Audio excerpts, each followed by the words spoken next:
Hi everyone, my name is Katie Larentive. I'm the OA Books Program Manager at Springer Nature, and I'm speaking to you today from New York.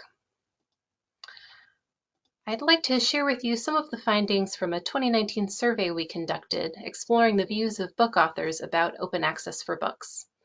Based on these findings, I'll share some recommendations and resources for how to encourage more authors to choose OA for their next book, including a new resource, the OAPEN OA Books Toolkit. So why did we decide to conduct this survey? We realized that if we want to promote OA as a key component of the future of scholarly books, we needed to understand how the needs of our research communities intersect with developments in the OA books landscape so far. The survey was therefore aimed explicitly at academic book authors. We analyzed responses from over 2,500 OA and non-OA book authors from across the globe.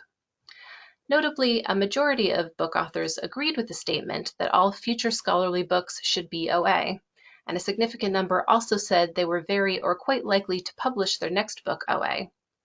When asked what they wanted to achieve with their latest book, the top 3 goals authors gave were to reach a large audience, to increase interdisciplinary discussion and use of their work, and to reach students. Interestingly, these closely mirror the top reasons authors listed for being motivated to publish OA, namely, OA books are read more widely, research should be available to all, and the belief that OA generates higher citations. Consistent with previous research, funding was cited as the #1 barrier to publishing OA. The top reasons non-OA book authors listed for not publishing OA were unwillingness to pay a publication charge and inability to find funding. The vast majority of authors agreed that funders should provide more financial support for publication of books via an OA model. A substantial number of the authors surveyed, particularly those in North America and with more advanced careers, expressed concern that OA books are perceived to be of lesser quality than non-OA. A general lack of awareness and expertise around OA was also cited as a barrier, with a substantial number of non-OA authors expressing that they were not very or not at all familiar with OA. The survey findings highlight that funding is a serious barrier, and increased support from funders, as well as a wider variety of routes to OA publication, are definitely needed if OA book publication is going to grow. More also needs to be done to increase awareness and understanding of OA and to reduce skepticism. Publishers should focus on communication about their quality assurance processes, and there's also a role for the wider community too, for example, in supporting and maintaining repositories such as the OAPEN Library and the Directory of Open Access Books, which have set standards for acceptance. Which brings me to the second part of my presentation. So what is the OAPEN OA Books Toolkit? The Toolkit is a free, easy-to-use website created by a global and diverse group of researchers and publishers, as well as funders and organizations like OASPA and JISC, and it's hosted by OAPEN.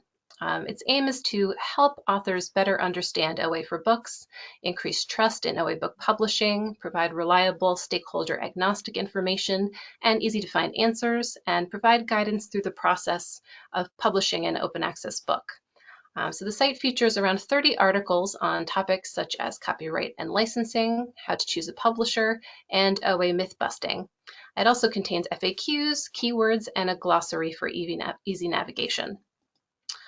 Since its launch on September 30th, 2020, the toolkit has seen over 25,000 unique page views, and 21% of views were return visits. The reach of the toolkit has been truly global, with users from 144 countries across 5 continents to date. To wrap up, I'd like to share some possible strategies for helping to educate authors about the benefits of OA book publishing so that they can make an informed decision. So these include developing and sharing resource hubs like the OAPEN Toolkit, both those developed by publishers and those that are more stakeholder neutral, creating blog posts and running events, real and virtual, aimed at spreading awareness of OA and debunking myths, offering services that help authors navigate funding opportunities and proactively flag funding opportunities to researchers who qualify for them, and lastly, developing and communicating the details of widely adopted certification standards for OA publication. So I'd like to leave you with 2 questions.